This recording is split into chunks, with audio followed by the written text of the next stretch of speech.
Oh! Hello, I'm Orestria, and these are my seasonal impressions for fall 2022.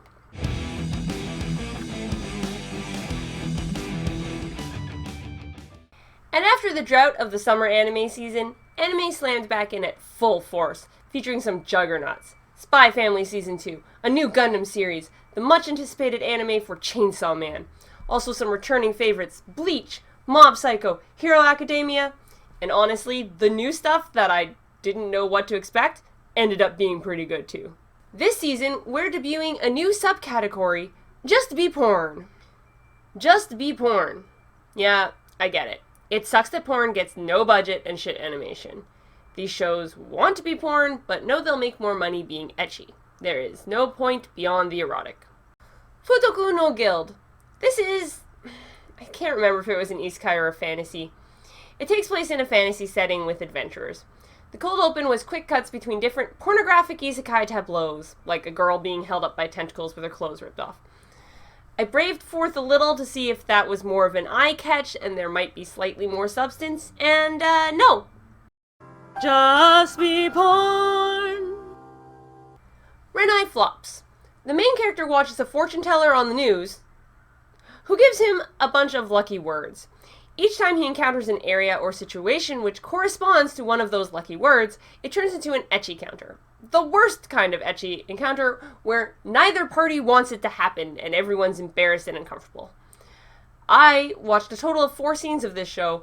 1 was the fortune teller scene, the other 3 were non-consensual ecchi scenes with different girls. Just be porn. An addendum. From what I've heard, this show actually gets absolutely bonkers, but you have to be able to survive multiple episodes worth of wild trash if you want to get there, and I couldn't survive the first episode, so. And we start, as always, with the Nope category. Shows I think are not worth your time. And now, back to our regularly scheduled Nopes, we have Shinobi no Itoki. In this show, a regular high school boy discovers, oops, he's actually the heir to a shinobi family. In fact, the obvious main character look girl from his class is a shinobi who's been protecting him from assassination all this time, and the employees from his family store are all shinobi too. And yes, this means that despite being a target for assassination, they decided it was better to not train him, unlike seemingly everyone else in the family, so he needs to be protected. This only makes sense from a person creating a show wanting to give us a point of view character to explain everything through, and allowing teenage boys to imagine themselves in his place kind of lens, but here we are. And, you know what, that's fine. There could be an enjoyable show despite that oof of a premise. But, welcome to Tell, Don't Show the Anime. We have brutal exposition gems like, if I weren't your childhood friend, I would have declined. We have the main character doing some pretty decent parkour, which ends in a car crash, and the show smash cuts from there to a totally different scene.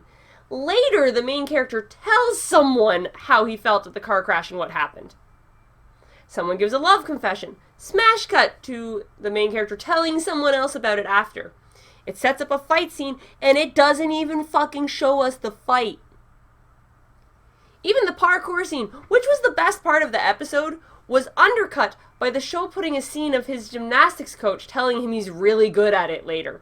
Like, I know, you actually showed me that part. This was so painful. We never get to see an actual genuine reaction to anything, so I couldn't get emotionally involved.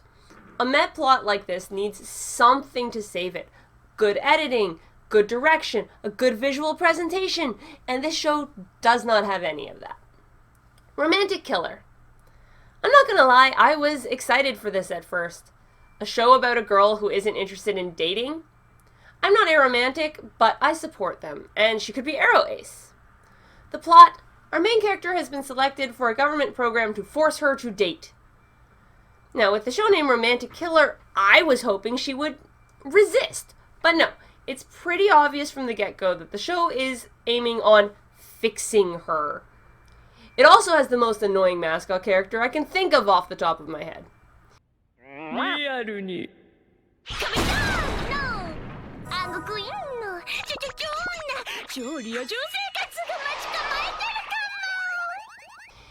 This was a full ONA drop. I could have immediately watched the second episode, and there was no way I was doing so. I was actively mad after watching this. And I think that even if you don't have a problem with the disgustingly heteronormative, allonormative plot, the jokes still don't land, and you would still have to suffer through the annoying mascot.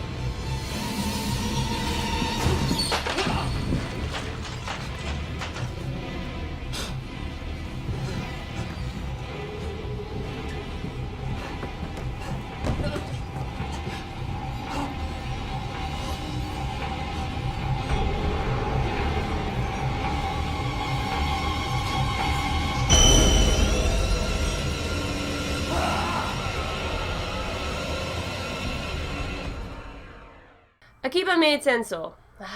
Anime logic. Where training for your job is get into your costume and give a greeting speech to your coworkers. Followed by a montage of the girl doing a bad job because she was not in any way actually trained. Our main character has, for reasons beyond me, always wanted to work in a maid cafe. And her dream has come true. Sure, it's a small pig-themed maid cafe instead of one of the big ones. That's fine. What's not fine, and what she doesn't know at first, is that all maid cafes are part of a giant gang warfare with turf wars and shootouts and such. A note. If you're like me and saw that it was a show about maid cafes and assumed it would be ecchi, no, not at all. In fact, I have seen it purposely avoid easy panty shots. I respect this show. I love what it's going for. There is an alternate universe where this show is fucking amazing. But it's not good. The first episode was slow, and then there's a glorious, ridiculous scene and a fun ending. But then the second episode was slow in exactly the same way. But instead of it leading to a surprise amazing scene, you know exactly what the scene it's leading to is. The scene is not presented as well as it was in the first episode, and even in the first episode, the scene was really let down by lackluster animation. Honestly, the animation quality and pacing are what bogs this whole show down. I think this is a great idea for a show. If you're really comfy with blood, it might even be worth watching the first episode for the experience.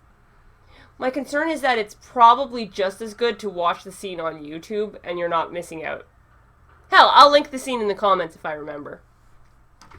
A shout out to the localization for this though. The subtitles took the Japanese verbal tick of ending a sentence with an animal sound, like meow for cats, and turned them into decent puns, and I think that was clever.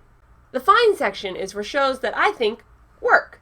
If it's got a trope you love, a genre you love, a character you love, these can be a great time. But if it's not your thing, they may not be worth it. Second Densetsu, Legend of Mana, the Teardrop Crystal. I haven't played this game, but I have played some other Second Densetsu games. And the art design in this show was so awesome that I was pretty excited. Our main character lives in a small village, and due to some outsiders, he ventures out to a nearby dungeon to help them. The girl exists only to get in trouble, which is such an annoying and outdated trope. I get that it's a video game's first adventure, and I think it's a slightly older game, so I understand why it's happening, but it's made worse by this being a plot cul-de-sac, as the two characters we spend the first 2 episodes helping are not even main characters. Look at this poster. We spend 1/6 of the running time of the show on these two. I don't even know who the fuck this is. Or this, or this. The final nail in the coffin for me is a nitpick. The English subs are using their names from the English translation of the game, so once again I'm suffering from the Japanese audio and the English subs being painfully different. See Danshi. I liked the cold open. I mean, if you asked me, would you like to see a horror anime with Lovecraftian shit like Innsmouth fish monsters and Cthulhu? Yes! But this show has red herring bad guys who are foreigners in Hikikomori, and that makes me anxious. I guess it makes sense that a small Japanese fishing island would be freaked out by Muslims praying, but I'm not sure that makes it appropriate. Without going into much detail, the episode immediately undermines the cold open, which doesn't make me more intrigued, it just destroys my interest. The first episode had really slow pacing, and I get that as like setup for a horror show, but this show only has 4 episodes. Maybe this would work if it was a 12-episode series, but I have concerns.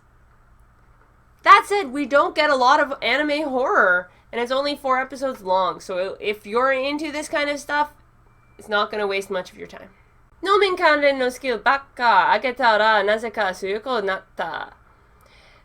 There's a very common formula I'm seeing again and again in isekai shows, and worse, the infamous fantasy world, but with video game elements for no reason shows, which is the main character is super OP because they have an experience boost skill. This is the farming edition of the concept. Not only that, but the guy's entire personality is farming. His motivation for fighting the demons is that if they destroy the city, he won't have anywhere to sell his crops. This is a one-joke comedy where the one joke is not even funny. That said, it doesn't seem to be offensive, there's no ecchi, so it is technically watchable. 一瞬でいい。注意をこっちに向ければ。高速草刈り野菜バージョン。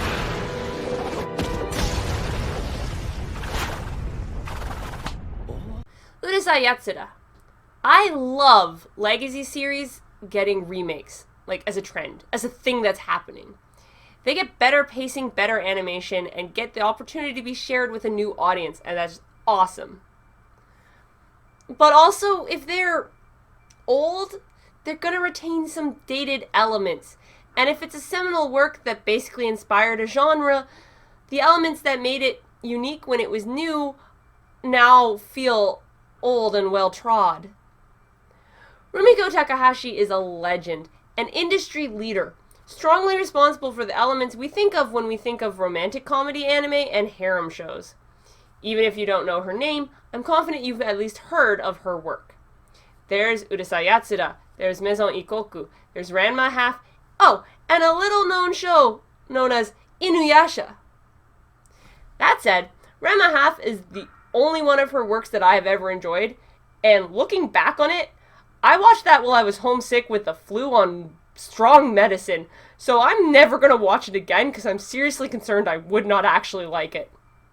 Here, our main character is canonically the unluckiest man alive, such that when aliens that look like traditional Japanese oni show up and decide to play a game for the fate of mankind, of course he's the guy that gets chosen in the draw.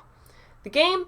Onigokko, of course. That's the Japanese term for tag, and the joy I felt realizing that the Oni wanted to play Onigokko was like the best part of the show for me. In the same style I have come to expect from Ranma Half, our main character is engaged to 2 different women by the end of the first episode. The difference being here, I hate everybody, and the entire plot only functions through misunderstandings. The updated art is gorgeous. I love the colors, and Lum is one hell of a character design. But I can't see myself watching any more of this. Uchi no shishou wa shippo ga nai. I need one of those pet punishment signs saying, I am an uncultured swine. But I like what I like, and I found this really slow. I wanted to like it, I did!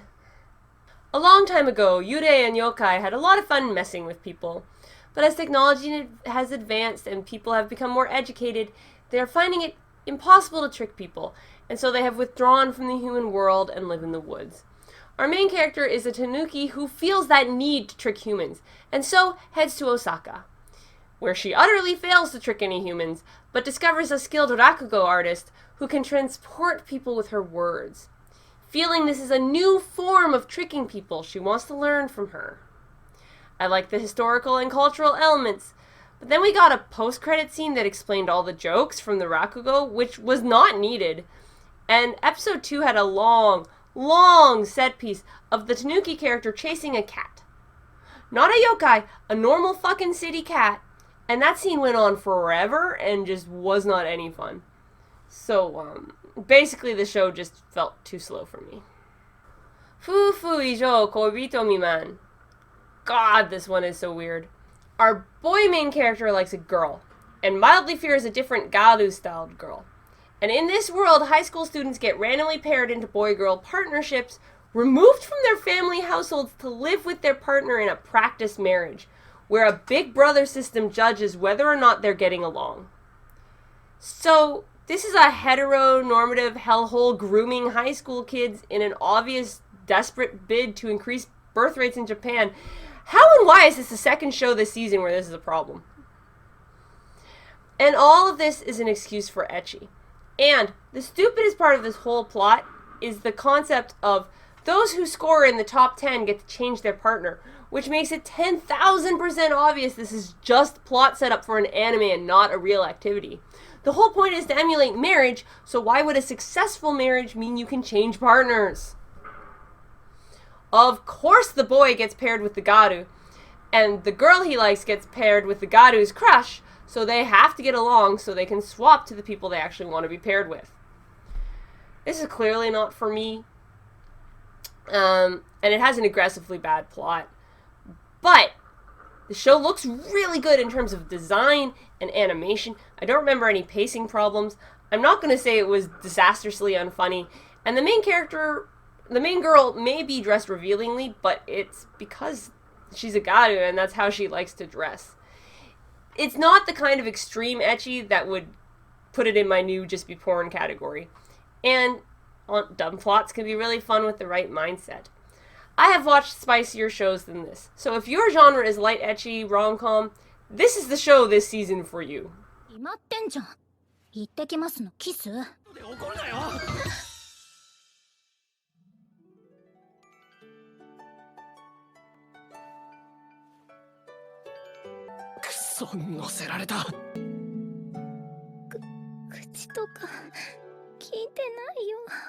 Megaton Q Musashi, Season 2. I watched and enjoyed all of Season 1. This show is very anime in that loud, twisty, weird, people yelling catchphrases kind of way. I like them using the CG to make the mechs look almost like claymation instead of trying to blend with the 2D. The music slaps, and I like the characters. I always felt the show lacked a little bit of X factor, and I've always sped it up when they get into weeds talking about the mechs. And then this new season drops, and instead of learning more about the already large cast of characters we had, they doubled down and added a whole another cast's worth of characters, and it just bogged it down. And there's a dozen shows this season that I would rather watch. There's so much good shit this season. I'm sorry. Kokyu no Karasu. Shit, where's that uncultured swine sign? I need it again. This is a period drama set in China with courtly manners. The emperor just overthrew the previous regime and is also trying to piece together who framed his mum for murder. It's also a supernatural mystery show with the Raven consort. She's not a consort in the traditional manner and doesn't have those duties, although the show does seem to be angling towards a romance between her and the emperor. She's a mystic with magic and the ability to speak to spirits. I'm not big into these spirit mystery shows overall. I finished watching the first mini arc, and I didn't have any problems with the pacing or anything. I like the characters well enough. It looks good. Last season, I think I would have watched all of it, but it doesn't make the cut for me this season. Especially with my returning nemesis, Chinese names in the subtitles, but Japanese names in the audio. Again, we don't get a lot of anime in this genre of courtly intrigue and romance and ghost mysteries, so if those are your genres, you might want to get in on this. Although there is some more courtly romance a little later on in the list. JoJo Stone Ocean Part 2. In this, the only JoJo series I've attempted to watch, Jolene is wrongfully put in jail and gets her stand. Some shit goes down and she has to save her father's life, all still inside the prison. If you're not familiar with JoJo, a stand is a person's superpower which takes the form of another body that can and will punch the shit out of things. The powers of the stands vary wildly, which leads to every fight being different, and allowing them to avoid the kinds of power level creep that happens in a lot of shonen. It's also the most. People screaming, "Nani!" and wearing the wildest fashion.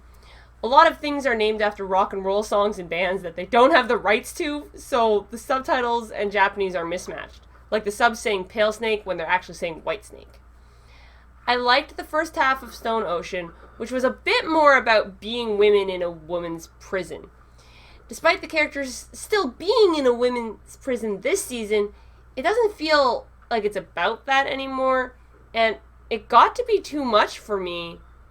This is a more successful horror, especially body horror, than any horror anime I've ever seen. So it looks like I'm going back to not watching JoJo. But this is very JoJo if that's what you're into, and Twitter absolutely lost its mind about how great the ending of this series is, apparently. Cool Doji Danshi. This is a show about hot, university-aged boys who are clumsy dorks with charming, sweet animation. I am clearly the target audience. Alas, the comedy of it doesn't hold up, and all it has is comedy and charm, so if the comedy's not working... Even with 12-minute episodes, it wasn't enough to keep me hooked. Kage no Jisuroku sha ni naretakute. This show is a delirious hot mess. That's not necessarily a bad thing. In fact, by episode 2, I had high hopes that this would be the second show ever to receive my coveted 10 out of 5 rating. Alas, it comes out in this crowded season, and its inconsistency led me to drop it. Each of the 3 episodes I watched felt completely, utterly different. The first episode is like a cold open as a full episode. One that has some really uncomfortable male gaze on an abuse victim as guys are attempting to rape her. Awkward. She gets saved by her classmate who, unlike most Chuni, has actually made himself badass. Right, okay, so what's a Chuni? Chunibyo is a term for referring to a character type, kind of like tsundere. A Chunibyo is someone with delusions of grandeur in a very anime way. Like, I'm the reincarnation of the Dark Lord, and I must fulfill the prophecy to return to my destined kingdom. Coming out of a normal high school, or... This kid has spent his whole life wanting to be the eminence in the darkness, and will say this phrase often as if it has any meaning to anybody other than him. Enter Truck-kun. Our boy gets isekai'd, and actually gets a bunch of powers. He may or may not be haruhiing this. I didn't get far enough to confirm. This show is a card house made entirely of plot contrivances to the point where it's obviously ridiculous and you can't be bothered by it and you just have to strap in and have some fun. In my experience, episode 1 was tonally odd. Episode 2 was 10 out of 5 epic. Episode 3 was tedious. Yonin wa sorezore uso o suku. This is a wacky comedic take on cute girls doing cute things. Actually, it's more of a sitcom. Our main characters all go to the same high school, and as the title says, they each have their own secret. And yes, those secrets are revealed to the audience immediately, so I am going to mention them here. One is an ex-ninja who is secretly warding off assassination attempts. One is an alien war general stranded on Earth and trying to pass as a human until she can be rescued. One is a boy who got bullied by his twin sister to take her place at school because she wants to go to the boys' school because there's an idol she likes there. Crucially, the fourth girl is a psychic and she can read the thoughts of other girls. And somehow doesn't put 2 and 2 together and realize why she can't read the boys' thoughts. I think this is a wonderful setup. It functions perfectly well as a sitcom. There were like 6 different setups in the first episode, to the point where it's almost like sketch comedy. Last season, I probably would have watched more. For me, it was more like this is interesting than it was actually making me laugh, but comedy is very subjective, so if the wackiness sounds good to you, go try it. Arknight Reme Senso. I have not played this game. It appears to be a tactics game based on what I've seen in the anime. A small tactical group, which consists of men fully covered body armor and cute anime girls showing their faces and their little animal ears, are extracting a man known only as the Doctor from a city on the verge of destruction, with rebels taking advantage of a natural disaster to just wreck everything. A whole lot of the first episode is from the POV of the Doctor, who doesn't really know what's going on, and we learned a lot about the show without spending too much time on exposition dialogue. It was slick, well-paced, well-animated. It was really tense, especially for a first episode. Also, the main animal girl is a bunny girl, and I have a thing for bunny people. And then episodes 2 and 3 started losing me. It started feeling more like stuff was just happening. Characters show up, posture and leave for no reason except, I guess, someone who played the game would recognize them. I watched through episode 2, still riding high off of episode 1. And then episode 3, I was losing interest, but I was like, well, it's clearly the end of this first arc, so I'll watch episode 4 and see where it's going. And it's worth noting, this show is only going to have 8 episodes. I like this choice on the surface because it feels like someone put thought into it. Someone said, we don't need 12 episodes, that would stretch everything out. Unfortunately, that also means that when you've watched episode 4 and you have no idea where you're going and you realize that you're halfway through the season, you realize you don't care. Keido Senshi Gundam, Suisei no Majo. I have a weird history with Gundam. I loved Wing, but how much of that was me being a teenager? How much of that was me shipping half the cast? I never really dove into the main series. I enjoyed 8th MS Team, which was a short. I enjoyed G Gundam, but for all the wrong reasons. I rage quit Gundam 00, ran out of steam with Iron-Blooded Orphans, yet here I am again. What interested me in this Gundam show was that we have a girl protagonist. In fact, the 2 main characters are girls. We have a better gender balance here than any other Gundam show I can think of. Also, Gundam said gay rights in the first episode, so that's a good way to hook me. But, what? Wait, no!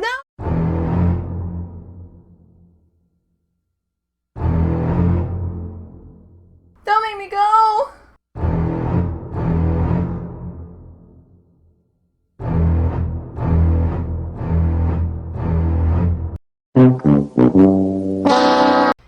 Now, because it's a Gundam show, I was like, fine, whatever, thinking we would move on from this. Like, oh, these are nice pan shots of this school, can't wait to see it all destroyed in a few episodes. Even Gundam Wing had some school shit at the start. But no. Not only are we stuck in school, but it's a school where everything is settled by duels. The show keeps hinting at potentially interesting things. A lot of the duels we watch are really just the children of corporate magnates. They're having their strings pulled, and the duels are being used for clout and power. I love the idea of a Gundam series about corporations wheeling and dealing, all the political implications. I just wish they hadn't paired it with a bunch of plucky high school kids in their schoolyard drama. The production is excellent, the fights, when they happen, are excellent, and there have been some amazing moments, but I don't know if it's worth it overall. Maybe needed a second run at the script. Akuyaku Reijo nanode last boss o katte mimashita. I was so excited for this. I've had good luck with otome game shows. Our main character finds herself in the character of Eileen, the villainess from an otome game. Instead of letting the heroine defeat the Demon King like in the original plot, she decides to prevent him turning into a monster by getting him to fall in love with her instead. Just last season, I was bitching about the male leads in rom-coms being bland protag-kuns, and now, not only is Claude hot, but his emotions cause the weather to change, and it's adorable. How did I end up dropping this? This is based on a light novel. You can instantly tell you're watching an anime from a light novel when it's made up of 4-episode arcs. 3 novels, 3 arcs, 1 12-episode season. Works out really nicely. I absolutely loved this show for the first arc. See, I like Claude and Eileen. I like them as characters. I like their interactions together. I like them as a couple. In the second arc, they spent the whole arc separated, and my enjoyment of the show was drastically reduced. But I was also like, this arc is almost done, so I finished watching that arc, and they start the final arc, and once again, we're in a setup where the relationship between Eileen and Claude is not going to be in the spotlight. This show made a romantic couple that I enjoyed watching and then decided to never let me watch them together. They don't know how to handle the couple being together and still have a story, so they keep tearing them apart. Shinmai Renkin Jutsushi no Tempo Kei. Between this and Gundam, the lesbian vibes are strong this season. I don't know how you watch this without seeing 3 different lesbian couples. Huh? Yeah, describing the show. Okay. Our main character is an alchemist who studied under the most famous currently active alchemist, Sarasa has just graduated alchemy school and is starting her own business for the first time in a small little town where she got a great deal on an abandoned previous alchemist shop. Alchemy here seems based largely in healing, but also the ability to make artifacts like handy haversacks from D&D. It's like a business show and a cute girls doing cute things show got mixed together in an adorable little cauldron with just a sprinkle of magical girl mixed in. There are some tense moments and battles, a remarkably terrible beach episode, but mostly it's cute and chill.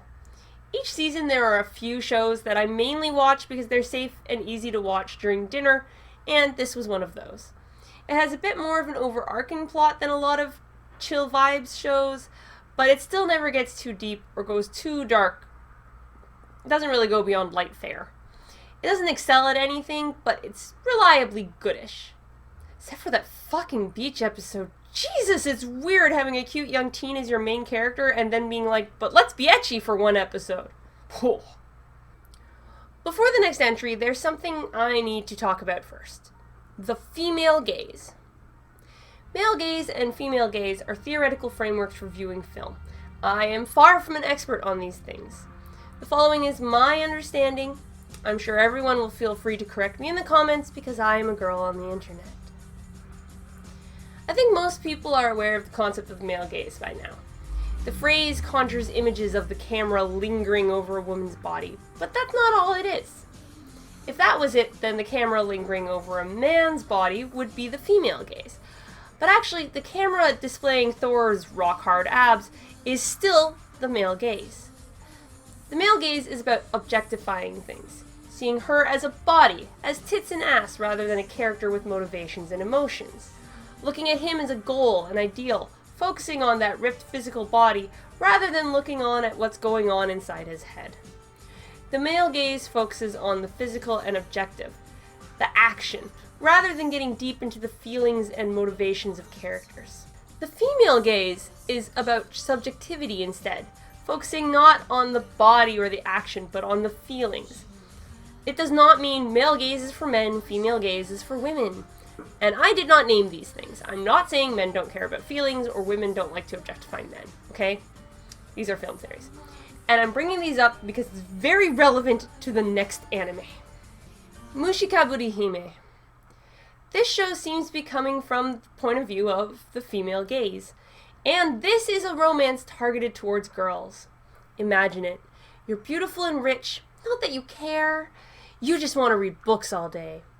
And your fiancé is literally a gorgeous prince who's madly in love with you. He had the best proposal ever. If you get engaged to me, you can skip all the courtly finding a spouse events. I'll give you access to the royal archives and do my best to make sure you have as much reading time as possible. That's right, the prince really said, library. So that all sounds really fucking perfect. Like, where's the drama, right? Well, our princess, Eliana, is serious to a fault. And so smart, it's a problem because she drastically overthinks everything. Not only that, but while she often knows what she needs to say, she doesn't have a lot of social confidence, which leads her to get overwhelmed and react emotionally, and then overthink that overreaction. I was fully watching this like a horror movie. Girl, what are you doing? That's what you say? Girl, no! If you seek a traditional plot, this won't be satisfying at all. In fact, our main character doesn't even feel like an active participant. This show, to me, is about the female gaze. The plot happens around Eliana, but she's the point of view character, and the main feature of the show is how she feels, her reactions to what's happening, not the technical plot points. You kind of just get whiffs of the events going on until everything is explained in the reveal at the end of each arc.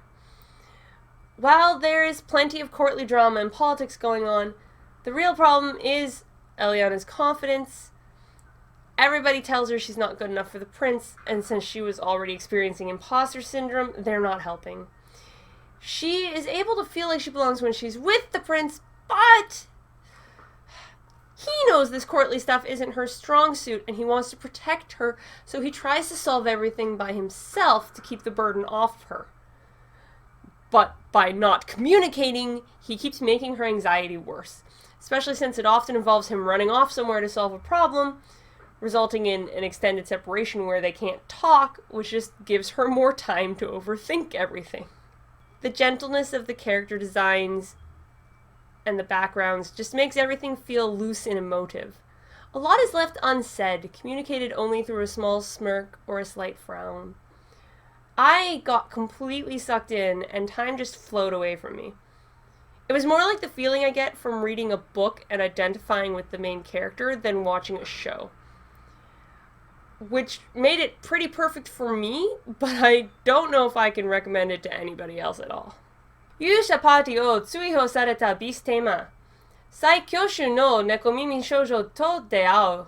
This is a fantasy story, blessedly free of video game skills and levels. It does have the hero who will kill the Demon King narrative, but the hero is not our main character. Our main character is a beast tamer who gets kicked out of the hero's party for not contributing enough. And you know the hero never played D&D because all you provide is scouting and carrying capacity is not a reason to kick someone out. This show really takes the time to develop Rain's personality so that he doesn't just feel like a default protag-kun. He's very kind, often to the point of it being a weakness, and has some serious inferiority to work through because of what the hero did to him. We slowly discover that he's not your average beast tamer, basically being able to do anything any other tamer could do, and better than them. In the first episode, he tames Kanade, who is an ultimate species, the cat people. Taming is such an awkward word for it. They save each other and then forge a partnership that, thanks to his taming abilities, takes the form of a magical contract that grants him extra skills based on her abilities. Basically, this is bog standard fantasy stuff, with cute girls and a cute guy facing no significant danger. It's fluffy and cute with none of the things I hate. No slavery, no inexplicable video game logic. It's harem-y, but with very little harem drama and no ecchi. Everything is firmly mid. Direction, animation, characterization, plot. We're talking about the definition of fine here. This was another dinner show, simple, safe fun to watch while I was eating. If you feel pain when exposed to power of friendship type plots, though, you should just move along. Tensei shitara ken deshita. Welcome to an isekai with video game logic. Yay! I feel kind of conflicted about this show. It is way better than it deserves to be, but it's also holding itself back.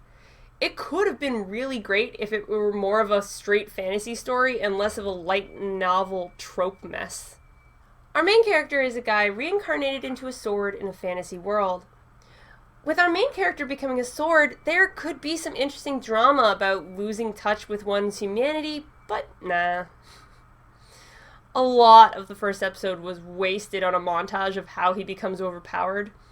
And I've seen this so much in anime, I just wanted them to hurry it up. And also later in the series, he keeps acquiring new powers at a breakneck pace anyway, so there was really no point in this montage at all. But then finally, we get to the good part of the show. The reason why I watched this despite all my issues with the premise. Fran. Fran is a cat girl.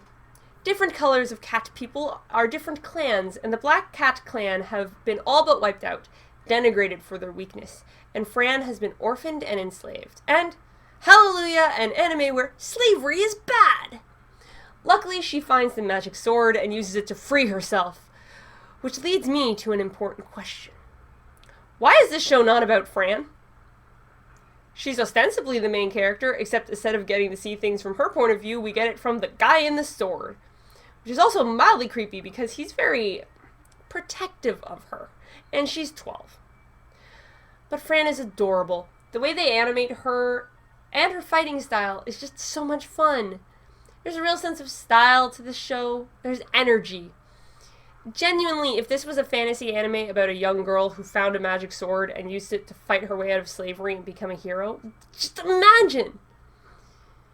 But instead they shoved all these trendy tropes down and forced a male main character for no damn reason. I still watched it all. I still liked it. That's how good it is. But it could have been epic instead of fine. Blue Lock. Imagine Imagine my surprise liking another soccer anime so soon after Aoashi.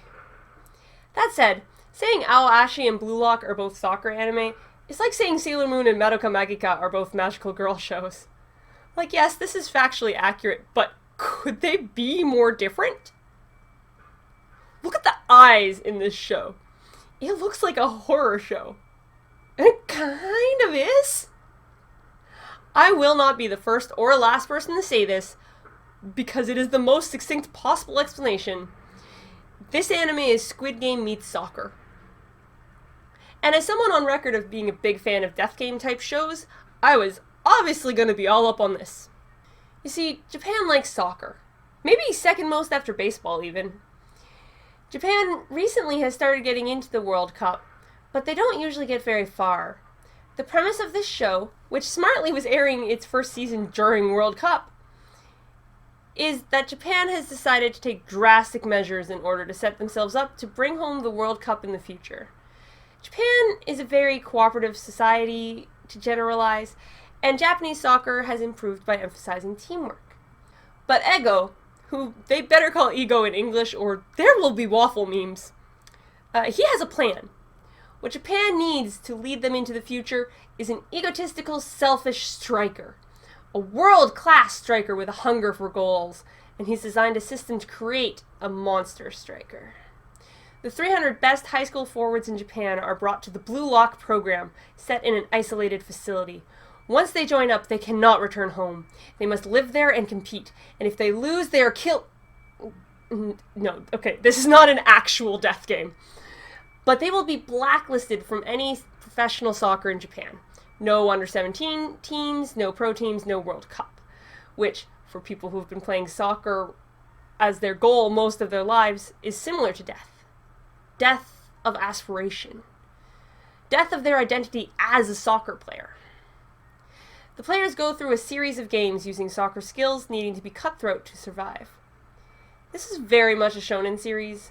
Most characters have strong, one-dimensional personalities, with a focus more on being able to recognize and keep track of the crowd. They've also set themselves up to not have any female characters. This show is kind of loud and dumb and simple, but it's fun, and there are plenty of moments that filled my wicked heart with glee. For better or for worse, this was one of the shows this season where, when a new episode dropped, I needed to watch it immediately. Also, if I had watched this in high school, I would have been writing so much /fanfiction for it.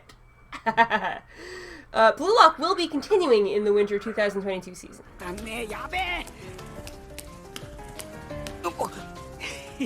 こいつまだ寝てやがれ。もらった。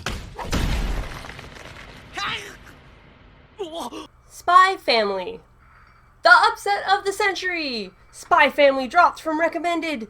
Pitchfork-wielding crowds surround Orestria's apartment. Spy Family is still very good.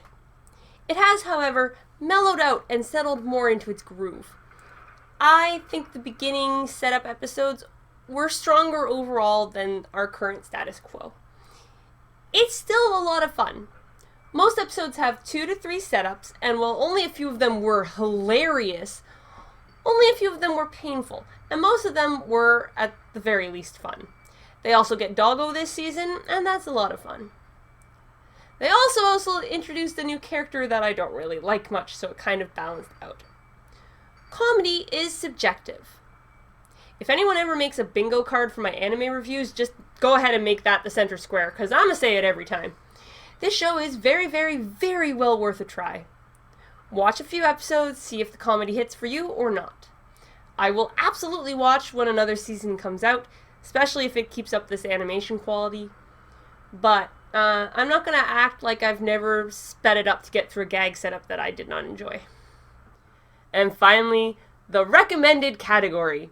If you have limited anime watching time, these are the shows that I think are worth checking out. Chainsaw Man. I had to stare at my script for like 20 minutes trying to start this section. What do I have to say about Chainsaw Man? What can even be said? This is one of the most hyped manga in recent history. And then the anime adaptation is given to MAPPA. This show takes place in a world where there are devils, but it's not a fantasy world. Modern day Tokyo, baby. And the craziest people who battle the strongest devils are civil servants working for the government. Their battle uniforms, suits and ties. Devils don't really play well with humans, so they need to be taken out. Denji, our main character, is poor as fuck, trapped into paying off his dead dad's debt to the Yakuza. The only thing he has going for him is that he has a loyal friend? Pet? In Pochita, the chainsaw devil. What? I just said devils and humans don't get along? Fuck you. Some stuff happens, and now Denji has chainsaw powers. That is literally as much as I can say without being spoilery. This show has cinematic levels of animation, endearing characters, comedy, touching moments, gross moments, horror. So I start watching the show and it's good, but I don't get all the hype. I wasn't dropping everything to watch the new episode whenever it would come out. Then everything changed. Even without my usual no spoilers position, I still wouldn't want to explain more. But this show is not as simple as it first appears, and there was a tipping point where I became obsessed. That said, this show is part of the trend of shonen being very horror themed, so there's a lot of blood and gore. So if that stuff bugs you, then maybe it's not a recommend for you. But if you think you can hang, then try it. And not just 1 or 2 episodes. Probably best to watch this whole season. And if that doesn't get you, then you absolutely won't need to watch anymore. But goddamn. This show had an episode where at the end of it, I sat there staring at my blank screen for 20 minutes, just processing what had happened. The only other show that's done that to me is Madoka Magica. Chainsaw Man is not going to be for everyone, but I think you ought to give it a try. Also, we're probably in for a generation of anime referencing it, and so many memes, so you may as well get familiar with the basics. Speaking of shows with standout animation, Bocchi the Rock. Yeah, you know it's some good shit when there's a cute girls doing cute things music show on my list. Cloverwork brings it with both pretty animation and genuinely experimental animation as well. Hitori Goto, aka Bocchi-chan, is well on her way to becoming a full hikikomori hermit. She does not speak to people, doesn't know how to speak to people. In middle school, she decided that learning to play guitar and joining a rock band would make her popular without her needing people skills. The problem is you need to talk to people to get in a band, Bocchi!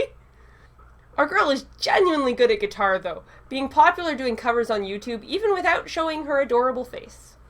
She gets adopted by an extrovert, and our plot gets a-rollin'. The plot is not revolutionary. You can probably guess most of the main beats just based on it being a show about high school rock. And it does not matter. This shit is so funny, so creatively presented. I fell in love with this show by halfway through the first episode. Hell, this shit is still trending on Twitter a week after the final episode for a reason. Check it out. Fumetsu no Nate. Season 2 is here. This show, like the last time it aired, started mid-season and is running for a non-standard 20 episodes, so I will not be able to finish watching this season in time for this list. I'm putting it here based on the strength of its first season and what I've seen so far of the second season. If it totally shits the bed and ruins its own ranking, I will mention it next time. This is a wonderfully animated, emotional story about a rock. I think I made the same joke last time and I have no regrets. Our main character, Fushi, is an immortal sphere and a shapeshifter. Once someone they were acquainted with dies, they can take their form, including clothes and even items they used, like a sword and bow or arrows, and they can make use of their skills. This works for more than just humans, but it's through Fushi's encounters with humanity that they develop their mind, the ability to think and speak, the ability to feel emotions, and grief. So much grief. They are immortal, so they will always outlive those they care about. But not only that, they are followed around by a mysterious enemy known as Knockers. If the Knockers kill Fushi, sure, Fushi can just go on in one of their other forms, but they will lose the memory of the form they were killed in until and unless they can defeat the Knocker and take it back. The show does have a bit of a wild premise, but you could just watch that first episode of the first season. It's like a short film all on its own, and it will give you the vibe of the series. But avoid this series if you don't like crying, because my fucking god.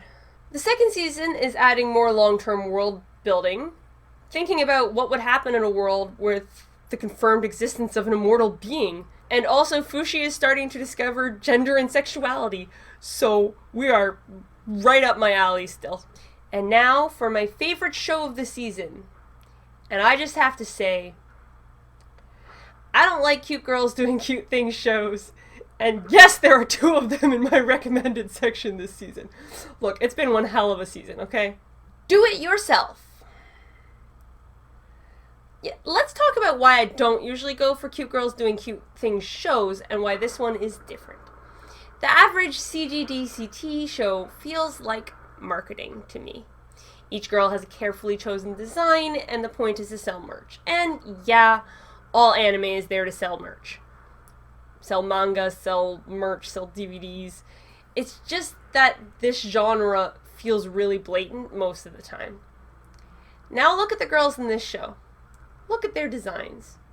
This show has a more cartoony style, which helps with its lovely animation. These designs weren't made first and foremost to be marketable, filling niche slots, just to sell the girls as personalities. Your generic CGDCT shows aren't very well done, and they can tend towards boring, as the point is that people are chilling and living their lives.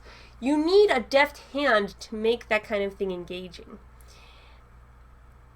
8 minutes into this show, I was far from bored. In fact, the show cut to some roller shoes coming down the street, and I turned into one of my preschool students. Yay, a new friend is coming!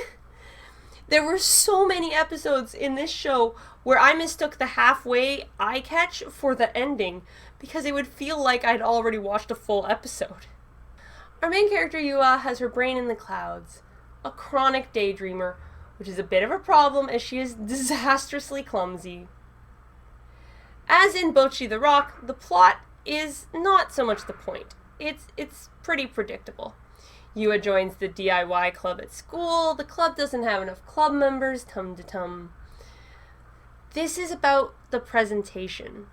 The art and the characters are immeasurably charming. Like, I used the word charming so many times in my notes, it's like, damn girl, get a thesaurus. This show, simply put, filled me with joy each episode.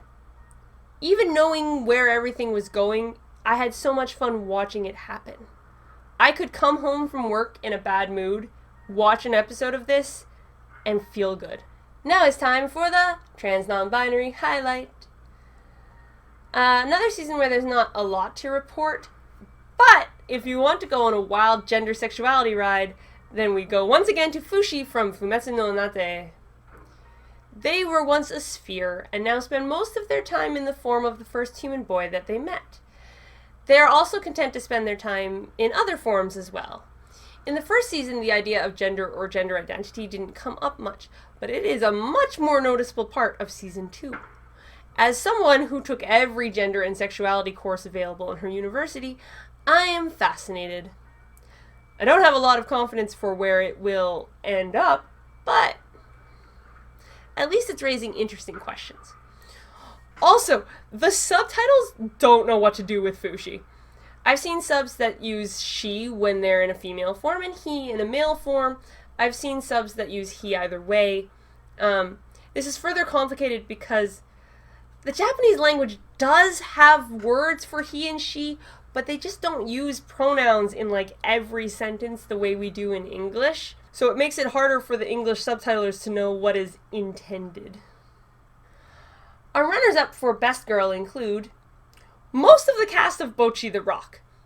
Our anxious main character, the scummy bassist, her impish little sister, the chronically drunk other bassist who takes Bocchi under her wing. All wonderful. I also enjoyed Kanade from Beast Tamer. In one sense, she's kind of generic, a Genki optimistic cat girl who solves her problems by punching them, but at the same time, what else do you need? But my winner for Best Girl is Fran. She's lived a hard life, and it has motivated her to become stronger, to protect others, and to live her life to the fullest. She's adorable, and she'll kick your ass. When the going gets tough, she finds her inner strength. She deserves to be the main character. Hell, she deserves to be in a better show. Our runners-up for Best Boy are Bachida from Blue Lock, because I love crazy guys. Seriously, I have a problem. When he smiles and gets those crazy eyes, On the complete other side of the spectrum, the nicest of nice guys, the bunnest of bun-buns, we have Rain Shroud. He's just adorable and sweet. Bland, but pleasant. But my winner for Best Boy is Claude from Akuyaku. Yeah, my Best Boy also deserves to be in a better show. I would say I liked him so much I watched more of his show than I should have. At times dashing, at times adorable. He can swoop in and save the day with his magic, and you'll always know how he's feeling because the weather is altered by his emotions. This season set the bar really high. Will anything rise to the task next season? I don't know. I'm still trying to decide if I'm excited or terrified about the Nier Automata show. Wish me luck. Bye-bye.